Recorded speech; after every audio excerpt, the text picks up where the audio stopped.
जल प्रकृति की अनुपम देन है।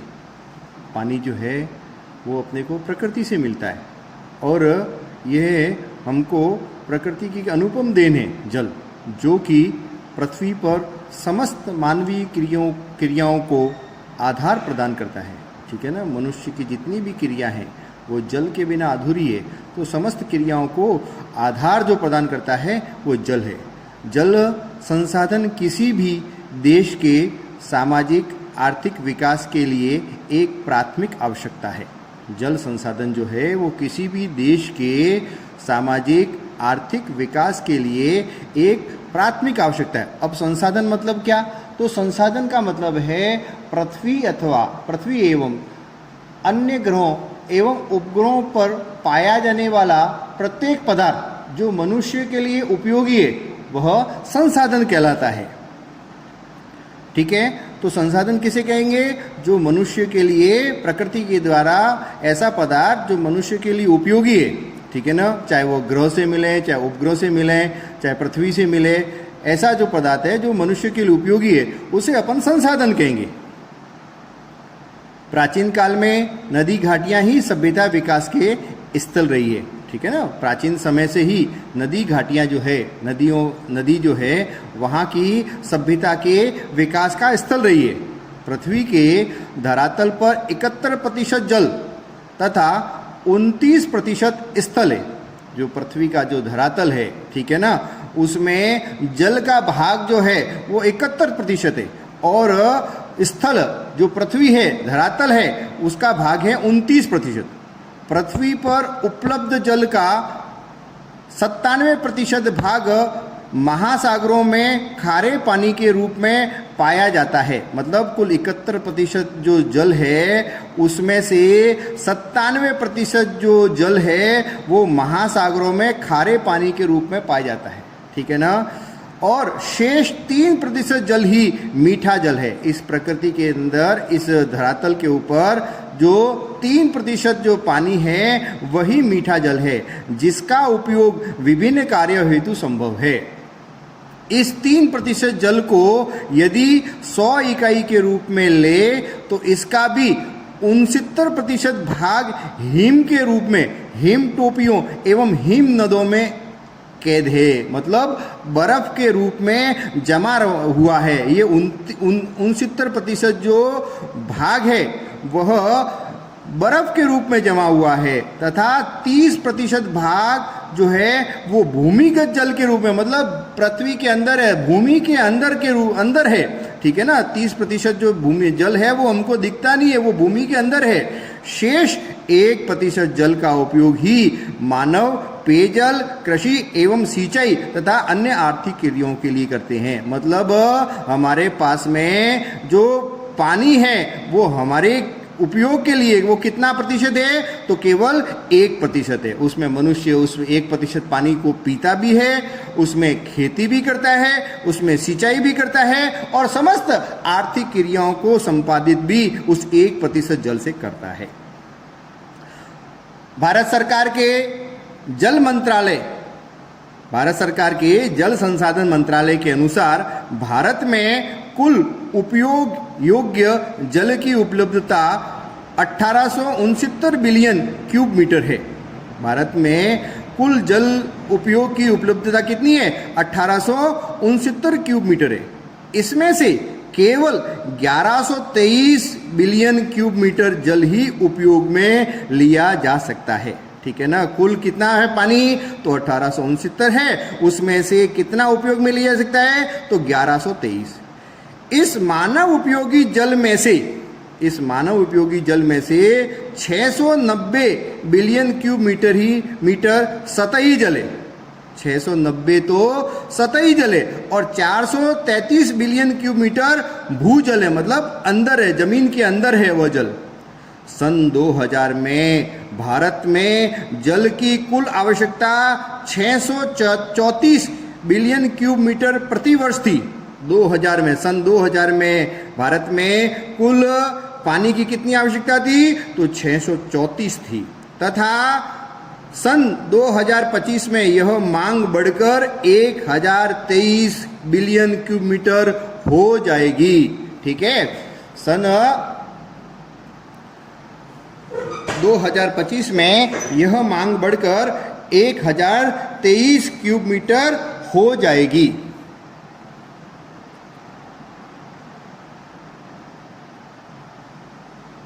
तीव्र जनसंख्या वृद्धि तथा वैश्विक उष्णता से जल संसाधनों पर पड़ने वाले दबाव के कारण जल का समुचित प्रबंध और संरक्षण आवश्यक हो गया है।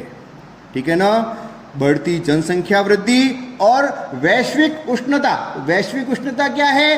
ग्लोबल वार्मिंग, मतलब वायुमंडल में निरंतर बढ़ती हुई कार्बन डाइऑक्साइड गैस की अधिकता के कारण पार्थिव विकिरण का वायुमंडलीय सतह से बाहर न निकल पाने से पृथ्वी के तापमान में वृद्धि की जो प्रक्रिया है उसको अपन वैश्विक उष्णता कहेंगे। ठीक है ना, सामान्य में अपन कहेंगे कि पृथ्वी के तापमान में वृद्धि की प्रक्रिया। तो एक तो तीव्र जनसंख्या और एक पृथ्वी के तापमान में वृद्धि की प्रक्रिया, जो जल संसाधनों पर पड़ने वाले दबाव के कारण जल का समुचित प्रबंधन एवं संरक्षण आवश्यक हो गया है। ठीक है ना, इस पानी का अच्छी तरह से प्रबंधन कितना कहाँ पर आवश्यकता है और उसका संरक्षण आवश्यक हो गया है। देखिए, ये उपयोग योग्य जल की स्थिति, ठीक है ना, 69% जो जल है वो देखो इस प्रकार से है। ये 30% जल है, ठीक है, जो अपने भूमिगत जल है, और 69% जल क्या है? तो ये हिम नदों के रूप में है। कितना है? हिम नदों। और 1% जो जल है वो अन्य जल है जिसका अपन उपयोग करते हैं। ठीक है ना, तो भूमिगत जल हो गया, ठीक है, फिर हिम नदियों में कैद जल हो गया और फिर अन्य जल है। ठीक है, अब जल प्रबंधन। तो जल प्रबंधन क्या है उसको अपन पढ़ेंगे, ठीक से ध्यान देंगे। एक और मानव जनसंख्या के बढ़ते आकार, एक और मनुष्य की जनसंख्या के बढ़ते आकार, आधुनिक जीवन शैली तथा जल के अवैधानिक उपयोग से जल संसाधन पर दबाव बढ़ता जा रहा है। ठीक है ना, मनुष्य के बढ़ती हुई जनसंख्या और हमारी जो जीवन शैली है वो आधुनिक हो गई है और उसका अवैधानिक उपयोग से जल संसाधन पर दबाव बढ़ता जा रहा है। दूसरी तरफ वर्षा जल का अधिकांश भाग नदियों के माध्यम से धरातलीय प्रवाह द्वारा बिना उपयोग में लाए हुए समुद्र में व्यर्थ चला जाता है। ठीक है ना, दूसरी ओर जो वर्षा जल का जो अधिकांश भाग है वो नदियों के माध्यम से समुद्रों में चला जाता है, महासागरों में चला जाता है, व्यर्थ चला जाता है, वो व्यर्थ बह जाता है। ठीक है ना, इस दशा में जल की आपूर्ति को सुनिश्चित करने के लिए, इस दशा में जल की आपूर्ति को सुनिश्चित करने के लिए जल प्रबंधन की तकनीकों को समय की प्रबल मांगे। ठीक है ना, जल की आपूर्ति को सुनिश्चित करनी है, सबको पानी मिल सके, उसकी आपूर्ति सबको हो सके, इसके लिए जल प्रबंधन की तकनीकों को अपनाना समय की प्रबल मांग है। इस दिशा में वर्षा जल को प्रबंधित करना पहली आवश्यकता है। ठीक है ना, इस दिशा में यदि जल प्रबंधन करना है तो उसमें जो वर्षा का पानी है, वर्षा का जो जल है उसको प्रबंधित करना पहली आवश्यकता है। तो धरातलीय प्रवाह से व्यर्थ होने वाले जल का सदुपयोग, बढ़ती जनसंख्या की मांग की पूर्ति हेतु एवं मानसून की अनिश्चितता व अनियमितता के कारण पड़ने वाले सूखे व अकाल से निपटने के लिए आवश्यक है। ठीक है ना, क्या पढ़ा, वापस पढ़ रहा हूं मैं, ध्यान देना। धरातलीय प्रवाह से व्यर्थ होने वाले जल का सदुपयोग, बढ़ती जनसंख्या की मांग की पूर्ति हेतु एवं मानसून की अनिश्चितता और अनियमितता के कारण पड़ने वाले सूखे व अकाल से निपटने के लिए आवश्यक है। ठीक है ना, तो कभी हमारे यहाँ पर मानसून की अनिश्चितता रहती है, कभी हमारे यहाँ पर ज़्यादा वर्षा हो जाती है तो कभी अकाल पड़ जाता है, सूखा पड़ जाता है। इसके लिए जल का प्रबंधन बहुत आवश्यक है। इस दिशा में देश में आज़ादी के बाद विभिन्न पंचवर्षीय योजनाओं के माध्यम से बहुउद्देशीय जल परियोजना आरंभ की गई। इस दिशा में देश में हमारा देश 1947 में आज़ाद हुआ था, तो आज़ादी के बाद में विभिन्न पंचवर्षीय योजना, ठीक है ना, मतलब 5 वर्ष से लंबी योजनाएं जो होती है उनके माध्यम से बहुउद्देशीय जल परियोजनाएं, मतलब जल का बहुत सारा उद्देश्य पूरा हो जाए, ठीक है ना, ऐसी परियोजनाएं आरंभ की गई। इन बहुउद्देशीय परियोजनाओं के अंतर्गत अनेक उद्देश्यों की पूर्ति एक ही परियोजना से सुनिश्चित की जाती है। इन बहुउद्देशीय परियोजनाओं के अंतर्गत अनेक उद्देश्यों की पूर्ति एक ही परियोजना से सुनिश्चित की जाती है। वो कैसे की जाती है, अभी अपन आगे पढ़ेंगे। भारत में इन परियोजनाओं से बाढ़ व सूखे की समस्या से बचाव होने लगा। जैसे ये पंचवर्षीय योजना आज़ादी के बाद में प्रारंभ हुई, उसके बाद में हमारे यहाँ पर बाढ़ जो आती थी और सूखे की जो समस्या रहती थी उससे बचाव होने लगा। जल विद्युत उत्पादन बढ़ा, जल का और विद्युत का उत्पादन बढ़ा, ठीक है। सिंचाई एवं पेयजल की आपूर्ति बढ़ी, ठीक है ना, खेतों में सिंचाई होने लगी उस पानी से और पेयजल की आपूर्ति होने लगी। किससे होने लगी, तो यह बहुउद्देशीय परियोजनाओं से होने लगी। मछली पालन एवं पर्यटन को विकास मिला, ठीक है ना, इन बहुउद्देशीय परियोजनाओं से मछली पालन और पर्यटन को बढ़ावा मिला और पर्यावरण के संरक्षण में सहयोग प्राप्त हुआ। पर्यावरण के संरक्षण में इन बहुउद्देशीय परियोजनाओं से पर्यावरण के संरक्षण में क्या प्राप्त हुआ, तो सहयोग प्राप्त हुआ।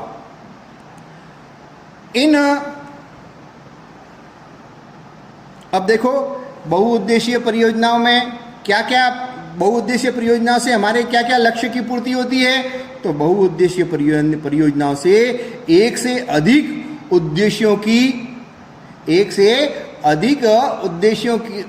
की पूर्ति का लक्ष्य रखा जाता है, ठीक है ना। तो जैसे सिंचाई हेतु जल की पूर्ति, बहुउद्देशीय परियोजनाओं से जितनी भी सिंचाई है तो वो बहुउद्देशीय परियोजनाओं से पूरी हो जाती है। जहाँ जहाँ बहुउद्देशीय परियोजना है वहाँ सिंचाई हेतु जल की पूर्ति हो जाती है। जल विद्युत उत्पादन बढ़ता है, उस बहुउद्देशीय परियोजना से विद्युत का उत्पादन होता है, ठीक है ना, मतलब बिजली बनती है। बाढ़ नियंत्रण एवं सूखा प्रबंधन, जहाँ पर यह बहुउद्देशीय परियोजना है वहाँ पर बाढ़ नहीं आती है, वहाँ पर कभी सूखा नहीं पड़ता है। जल का औद्योगिक उपयोग, और यह पानी उद्योगों के लिए भी काम आता है, फैक्ट्रियों के लिए भी, कारखानों के लिए भी काम आता है। पेयजल आपूर्ति, ठीक है ना, सब मनुष्यों को, जितने भी वहाँ आसपास लोग रहते हैं उस परियोजना के, उस बहुउद्देशीय परियोजना के आसपास जितने भी लोग रहते हैं उनको पेयजल की आपूर्ति हो जाती है। मछली पालन होता है, उस स्थान पर मछली पालन होता है। जल क्रीड़ा एवं पर्यटन, वहाँ पर नावें चलती है, जल क्रीड़ा के लिए अनेक प्रकार के फव्वारे चलते हैं। तो यह बहुउद्देशीय परियोजना से एक से अधिक उद्देश्यों की पूर्ति का लक्ष्य रखा जाता है, उसे अपन बहुउद्देशीय परियोजना कहेंगे। अब इन बहुउद्देशीय जल परियोजनाओं से, इन बहुउद्देशीय जल परियोजनाओं को देश के प्रथम प्रधानमंत्री नेहरू जी ने आधुनिक भारत का मंदिर कहा था। क्या कहा था? आधुनिक भारत का मंदिर कहा था। इन बहुउद्देशीय जल परियोजनाओं को देश के प्रथम प्रधानमंत्री नेहरू जी ने आधुनिक भारत का मंदिर कहा था, ठीक है ना। परीक्षा में प्रश्न बन सकता है, ठीक है ना। क्या प्रश्न बनेगा कि बहुउद्देशीय जल परियोजनाओं को देश के प्रथम प्रधानमंत्री ने क्या कहा, तो अपन कहेंगे देश के प्रथम प्रधानमंत्री नेहरू जी ने इन्हें आधुनिक भारत का मंदिर कहा था। किसको कहा था? तो बहुउद्देशीय परियोजनाओं को। भारत में इन परियोजनाओं का संचालन राज्यों तथा केंद्र सरकार के माध्यम से किया जाता है। ये जो परियोजना है तो इनको कौन संचालित करता है? तो हमारी केंद्र सरकार करती है और हमारी राज्य सरकार के माध्यम से की जाती है। केंद्र सरकार के द्वारा महत्वपूर्ण योजनाओं, बड़ी जो योजना है वो केंद्र सरकार के माध्यम से, जैसे भाखड़ा नांगल है, रिहंद है, दामोदर है, हीराकुंड है, कोसी है, टहरी है, ये सारी बड़ी परियोजना है। इन परियोजनाओं का क्रियान्वयन कौन कर रहा है? तो हमारी केंद्र सरकार जो दिल्ली में बैठती है वह सरकार इन परियोजनाओं का क्रियान्वयन उनके द्वारा किया जाता है। फिर राज्य सरकार के माध्यम से, तो चंबल परियोजना, यह कहाँ आई हुई है चंबल परियोजना? तो मध्य प्रदेश और राजस्थान के मध्य में आई हुई है। नागार्जुन सागर परियोजना, यह आंध्र प्रदेश में आई हुई है। ठीक है ना, नक्शे में हमको ध्यान रखना पड़ेगा, कभी नक्शे में पूछा गया कि बताइए नागार्जुन सागर परियोजना कहाँ आई हुई है, तो अपन नागार्जुन सागर परियोजना आंध्र प्रदेश के अंदर लिखेंगे। चंबल परियोजना कहाँ आई हुई है, तो राजस्थान और मध्य प्रदेश के मध्य में लिखेंगे। तुंगभद्रा परियोजना, तो यह आंध्र प्रदेश व कर्नाटक के मध्य में है। सरदार सरोवर परियोजना, तो गुजरात, मध्य प्रदेश और राजस्थान में आई हुई है। फिर मयूराक्षी तथा फरक्का परियोजना, यह कहाँ आई हुई है, तो पश्चिम बंगाल में आई हुई है। माही परियोजना, माही परियोजना यह गुजरात तथा राजस्थान में आई हुई है। कहाँ आई हुई है, गुजरात तथा राजस्थान में। गंडक परियोजना, तो ये बिहार और उत्तर प्रदेश में है। मत्स्यकुंड परियोजना, तो आंध्र प्रदेश और उड़ीसा में है। ऐसी जैसी विभिन्न परियोजनाओं को संचालित किया जाता है। अब अपने को सबको ध्यान रखना पड़ेगा कि अपनी परीक्षा में 5 नंबर का नक्शा आता है, उस नक्शा में अपने को ध्यान में रखना पड़ेगा कि नागार्जुन सागर परियोजना कहाँ आई हुई है, सब लिखा हुआ है।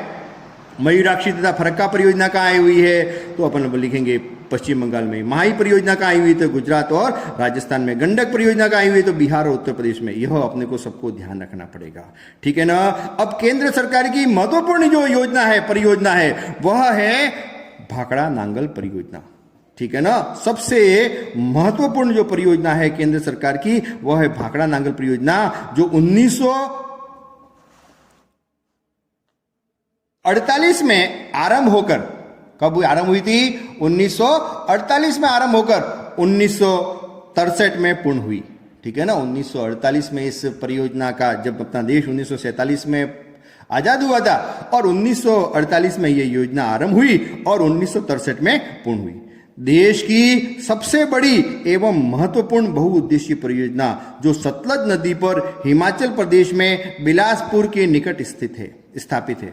अब अपने परीक्षा में आ सकता है, नक्शे में आ सकता है, भाखड़ा नांगल परियोजना कहाँ पर है, तो अपन लिखेंगे हिमाचल प्रदेश के में बिलासपुर के निकट है, मतलब हिमाचल प्रदेश में है, ठीक है ना। और यह किस पर है, तो सतलज नदी पर यह परियोजना है।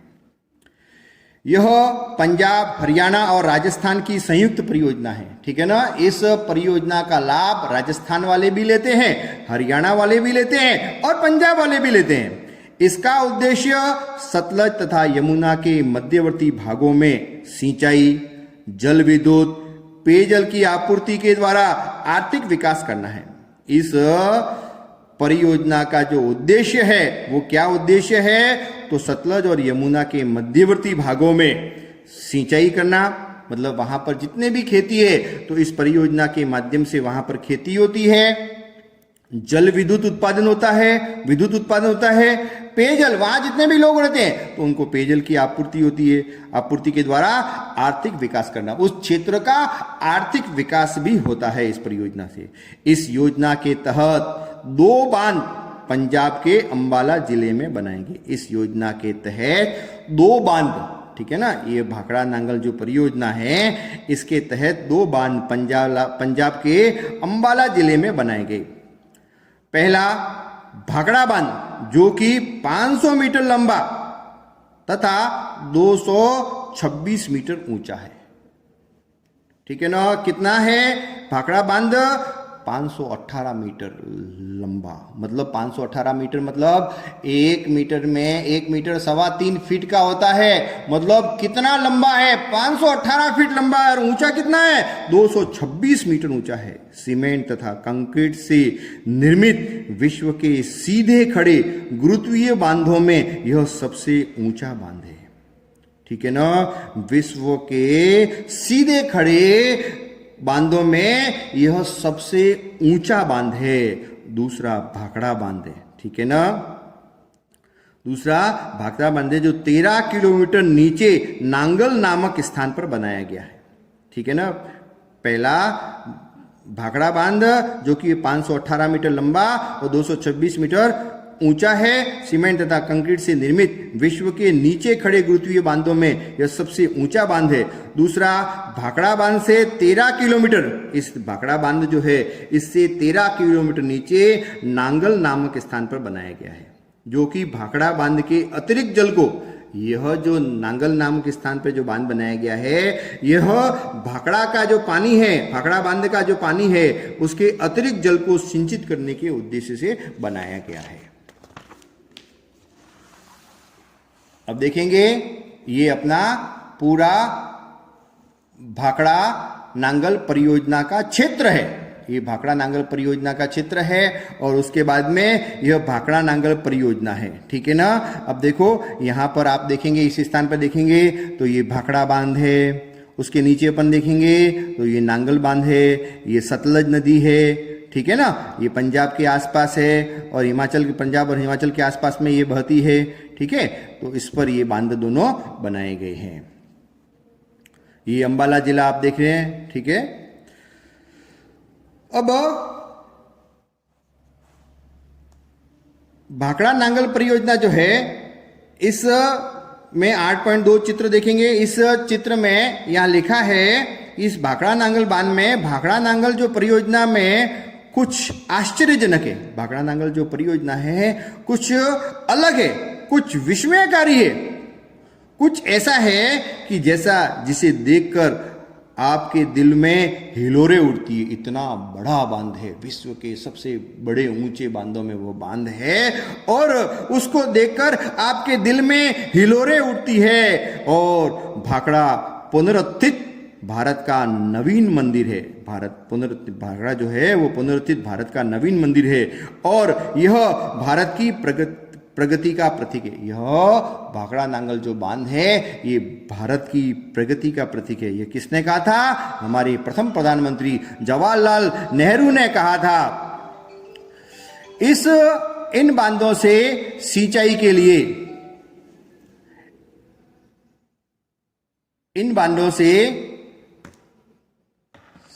के लिए भाखड़ा नहर, सरहिंद नहर, नांगल नहर, बिस्त दो आप नहर, नरवाना नहरें निकाली गई है तथा कोटला, गंगवाल और रूपनगर में विद्युत गृह का निर्माण किया गया है, ठीक है ना। अब दो आप क्या है? ये दो आप क्या है?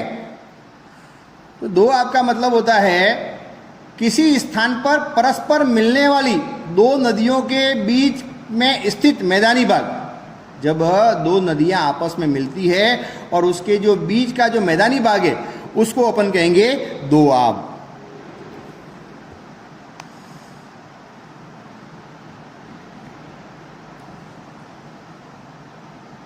ठीक है, ये दो आब है। इन बांधों से सिंचाई के लिए भाखड़ा नहर, सरहिंद नहर, नांगल नहर, बिस्त दो आब नहर, नरवाना नहरें निकाली गई है तथा कोटला, गंगवाल और रूपनगर में विद्युत गृह का निर्माण किया गया है। तो दो आप का मतलब मैंने आपको बता दिया, किसी स्थान पर परस्पर मिलने वाली दो नदियों के बीच में स्थित मैदानी भाग को दो आप कहते हैं। दूसरा है, अगला है दामोदर घाटी परियोजना। अब दामोदर घाटी परियोजना क्या है? ध्यान देंगे, यह भी देश की केंद्र सरकार की महत्वपूर्ण परियोजनाओं में से एक है। स्वतंत्र भारत की प्रथम महत्वपूर्ण परियोजना जो कि पश्चिम बंगाल झारखंड की संयुक्त परियोजना है। यह जो दामोदर घाटी परियोजना है वह पश्चिम बंगाल व झारखंड की क्या है? संयुक्त परियोजना है। अब अपने को ध्यान में रखना पड़ेगा, हमारे भारत के नक्शे में पश्चिम बंगाल किस स्थान पे आया हुआ है, झारखंड कहाँ आया हुआ है, उस स्थान पर यह दामोदर घाटी परियोजना है। इसे पश्चिम बंगाल में शोक कही जाने वाली दामोदर नदी पर 1948 में आरंभ किया गया, ठीक है ना। इसको शोक कही जाने वाली दामोदर नदी पर 1948 में आरंभ किया गया। किसको आरंभ किया गया? दामोदर घाटी परियोजना को। यह नदी पश्चिम बंगाल में मार्ग परिवर्तन, यह जो नदी है वो पश्चिम बंगाल में मार्ग परिवर्तन, अपदरन और बाढ़ के लिए कुख्यात है। इसको शोक नदी भी कहते हैं, ठीक है ना। यह जब आती है तो शोक पैदा करती है, ठीक है ना, रुदन पैदा करती है। तो यह मार्ग बदल देती है, मार्ग परिवर्तन इतनी खतरनाक है कि मार्ग परिवर्तन कर देती है, मृदा का अपदरन करती है, मिट्टी को साथ में लेके चली जाती है और बाढ़ के लिए कुख्यात थी। यह नदी छोटा नागपुर के पठार के पूर्व की ओर बिहार व झारखंड में 290 किलोमीटर तथा पश्चिम बंगाल में 240 किलोमीटर बहकर हुगली नदी में गिरती है। बाराकर, बोकारो, कोनार इसकी सहायक नदी है। ठीक है ना। इस शोक नदी की सहायक नदियां कौन सी है? तो दामोदर नदी की सहायक नदियां है बाराकर, बोकारो और कोनार इसकी सहायक नदियां हैं। इस नदी के द्वारा 18,000 वर्ग किलोमीटर क्षेत्र बाढ़ व अपद्रन से प्रभावित होता है। ठीक है ना। हर वर्ष प्रति वर्ष 18,000 वर्ग किलोमीटर क्षेत्र, ठीक है ना। कितना किलोमीटर क्षेत्र? हमारा जो सिरोही जिला है वो 100 किलोमीटर के अंदर अंदर है। मतलब यह नदी जो है वो 18,000 वर्ग किलोमीटर क्षेत्र मतलब जो है बाढ़ व अपद्रन से प्रभावित होता है। इसलिए भारत सरकार ने अमेरिका की टेनेसी घाटी प्राधिकरण, भारत सरकार ने अमेरिका की टेनेसी घाटी प्राधिकरण के प्रारूप के अनुसार भारत में दामोदर घाटी निगम की स्थापना की। भारत में दामोदर घाटी निगम की स्थापना की।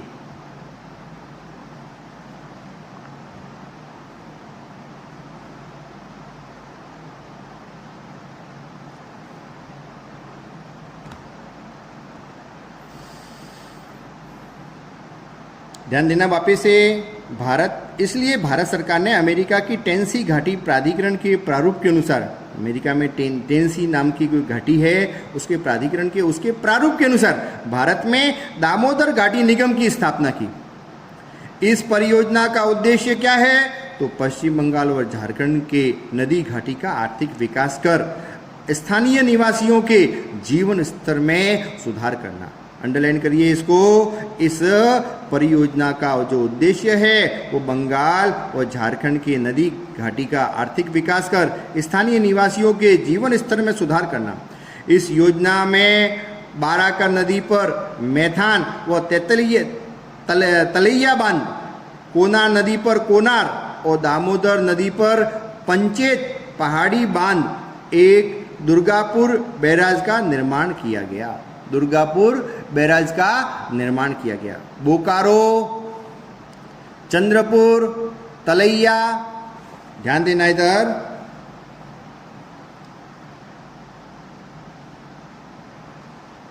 बोकारो, चंद्रपुर, तलैया, मैथान, पंचेत, पहाड़ी तथा दुर्गापुर में कई जल विद्युत गृहों का निर्माण किया गया। ठीक है ना। इस घाटी पर, दामोदर घाटी पर परियोजना पर कई जल विद्युत गृहों का निर्माण किया गया और विस्तृत नहरी तंत्र का विकास किया गया। विस्तृत एक नहरी तंत्र का भी विकास किया गया। फिर है आगे जो अपन देखेंगे वो है हीराकुंड परियोजना। प्रायद्वीपीय भारत की यह एक महत्वाकांक्षी परियोजना है। प्रायद्वीप किसको कहेंगे? किसी महाद्वीप या मुख्य स्थल का वह भाग जो जलाशय और सागर की ओर निकला रहता है, तीन या अधिकांश ओर से जल से घिरा होता है। तीन या अधिकांश जो क्षेत्र होता है वो जल से घिरा होता है, उसको अपन प्रायद्वीपीय कहेंगे। तो प्रायद्वीपीय भारत की यह एक महत्वाकांक्षी परियोजना जो है वो हीराकुंड परियोजना है, जो कि उड़ीसा के शोक के नाम से प्रसिद्ध महानदी पर भारत सरकार द्वारा स्थापित की गई है। महानदी छत्तीसगढ़ से बस्तर की पहाड़ियों से निकलकर उड़ीसा में बहती है। ठीक है ना। हीराकुंड परियोजना कहाँ पर है? उड़ीसा में है। तथा मानसून काल में नदी घाटी क्षेत्रों में बाढ़ की स्थिति पैदा करती है। ठीक है ना। जब भी वर्षा का समय होता है तो यह जो है नदी है, महानदी है, ये बाढ़ की स्थिति पैदा करती है। शेष समय में यहाँ सूखे और अकाल की स्थिति उत्पन्न हो जाती है, और शेष समय में मानसून जब नहीं होता है तो सूखे और अकाल की स्थिति उत्पन्न हो जाती है। भारत सरकार ने संबलपुर से 14 किलोमीटर ऊपर की ओर, भारत सरकार ने संबलपुर से 14 किलोमीटर ऊपर की ओर हीराकुंड नामक स्थान पर इस नदी पर बांध बनाया। ठीक है ना। ताकि ऊपर लिखित समस्याओं का निदान कर सिंचाई,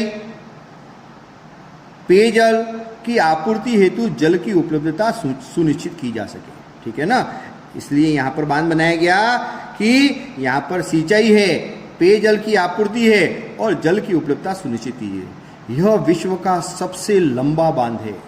कौन सा बांध है? हीराकुंड जो बांध है वो विश्व का सबसे लंबा बांध है, जिसकी लंबाई 4801 मीटर है। इसकी लंबाई कितनी है? 4801 मीटर तथा ऊंचाई कितनी है? 61 मीटर। ठीक है ना, 61 मीटर तो ऊंचा है और 4801 मीटर लंबा है। इस बांध के पीछे बनी झील में 810 करोड़ घन मीटर जल संचित होता है। इसी बांध के पीछे एक झील बनी हुई है जिसमें 810 करोड़ घन मीटर जल संचित होता है, इसके अलावा तीकरापाड़ा व नराज में 2 अन्य बांध बनाए गए। इसके अलावा तीकरापाड़ा और नराज में 2 अन्य बांध बनाए गए। इस योजना को 2 चरणों में पूरा किया गया। ये जो हीराकुंड परियोजना है इसको 2 चरणों में पूरा किया गया। प्रथम चरण में उड़ीसा के संबलपुर जिले में हीराकुंड बांध बनाकर, प्रथम चरण में क्या किया? तो उड़ीसा के जो संबलपुर जिला है वहाँ हीराकुंड बांध बनाकर इसके दाहिनी ओर बोरगढ़ नहर और बाईं ओर सेशन व संबलपुर नहर प्रणाली को विकसित किया गया। दूसरे चरणों में 4 विद्युत गृह का निर्माण किया गया। ठीक है ना, तो पहले चरण में तो बांध बनाए गए और नहरों का विकास किया गया। ठीक है ना, तो इसमें प्रथम चरण में तो क्या किया गया? तो उड़ीसा के संबलपुर जिले में हीराकुंड बांध बनाकर और इसके दाहिनी और बोरगढ़ नहर और बाईं ओर सेशन व संबलपुर नहर प्रणाली को विकसित किया गया। और दूसरे चरण में 4 विद्युत गृहों का निर्माण किया गया। उसके बाद में ये केंद्र सरकार की परियोजनाएं अपन ने पढ़ी। तो केंद्र सरकार की परियोजनाएं कितनी पढ़ी? तो भाखड़ा नांगल परियोजना पढ़ी, फिर उसके बाद में दामोदर घाटी परियोजना पढ़ी, उसके बाद में हीराकुंड परियोजना पढ़ी। अब अपन पढ़ेंगे राजस्थान में बहुउद्देशीय जल परियोजनाएं। राजस्थान में बहुउद्देशीय जल परियोजनाएं, तो राजस्थान में एवं मध्य प्रदेश की संयुक्त परियोजनाएं। ये जो चंबल घाटी परियोजना जो है वो राजस्थान एवं मध्य प्रदेश की संयुक्त परियोजना है। ठीक है ना, परीक्षा में आ सकता है चंबल घाटी परियोजना कहाँ आई हुई है? तो राजस्थान और मध्य प्रदेश के मध्य में यह परियोजना आई हुई है। चंबल नदी पर 1953 में आरंभ हुई। यह जो परियोजना है वो कहाँ आरंभ हुई? चंबल नदी पर 1953 में आरंभ हुई। इस नदी के प्रवाह से भूमि अपरदन तथा बाढ़ के कारण तथा अन्य संबंधित आपदाओं से होने वाली हानि से बचाव के लिए 3 चरणों में आरंभ की गई। ठीक है ना, इस नदी के प्रवाह से भूमि अपरदन मतलब भूमि को लेके जाती है, जमीन को लेके जाती है। ठीक है ना, वहाँ कटाव हो जाता है बाढ़ के कारण तथा और बाढ़ आती है। अन्य संबंधित आपदाओं से होने वाली हानि से बचाव के लिए 3 चरणों में आरंभ की। इस योजना के प्रथम चरण में मध्य प्रदेश के मंदसौर जिले में गांधी सागर बांध, प्रथम चरण में मध्य प्रदेश के मंदसौर जिले में गांधी सागर बांध नहरी प्रणाली का निर्माण किया गया। द्वितीय चरण में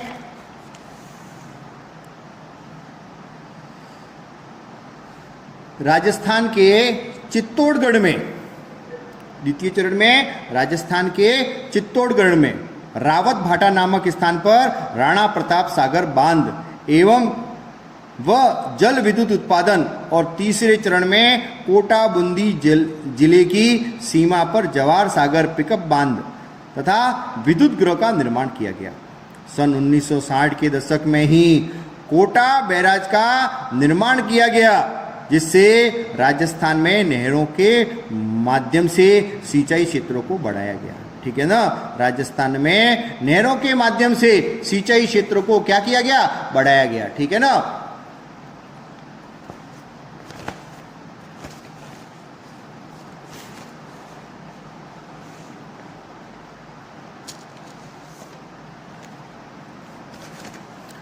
फिर उसके पश्चात है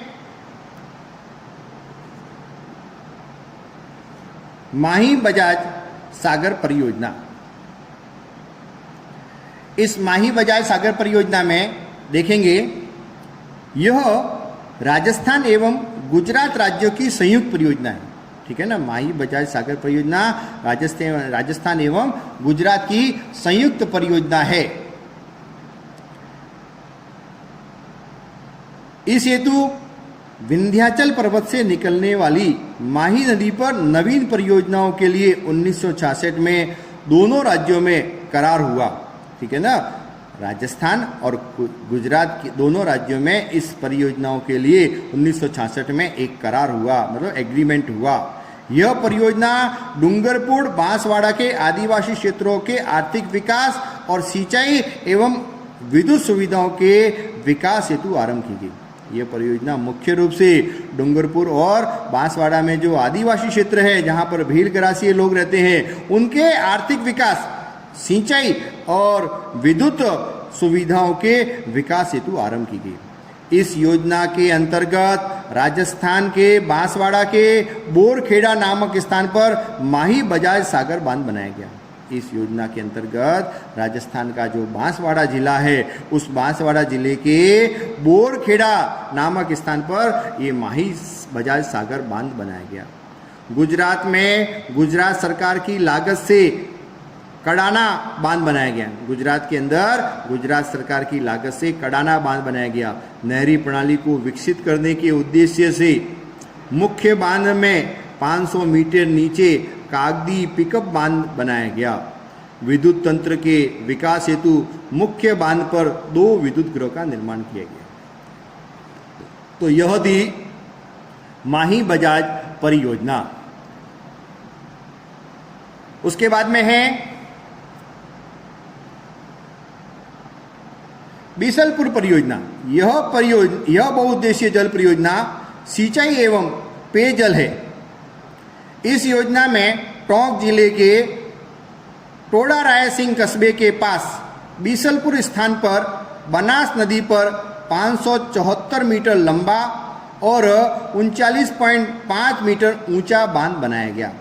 ठीक है ना, ये बीसलपुर परियोजना कहाँ पर है? तो ये टोंक जिले के टोडा रायसिंह कस्बे के पास में है और यह बनास नदी पर है। ये बीसलपुर परियोजना बनास नदी पर है, जो 574 मीटर लंबी है और 39.5 मीटर ऊंची बांध बनाया गया, ऊंचा बांध बनाया गया। इस बांध के दाएं और बाएं किनारे से 2 नहरें निकाली गई। इस योजना के माध्यम से सवाई माधोपुर जिले को सिंचाई, जयपुर शहर, अजमेर, केकड़ी, सरवाड़, ब्यावर रास्ते में आने वाले गांवों को पेयजल आपूर्ति तथा टोंक जिले के 256 गांवों में सिंचाई हेतु जल उपलब्ध करवाया जाता है। इतनी महत्वपूर्ण है ये बीसलपुर परियोजना। ठीक है ना, राजस्थान के बहुत सारे गांवों को यह जल उपलब्ध करवाती है। तो आज अपन इतना ही पढ़ेंगे। आगे इसके जो प्रश्न उत्तर है वो अगला जब अपन चैप्टर पढ़ेंगे उसके साथ में आपको देंगे। ठीक है।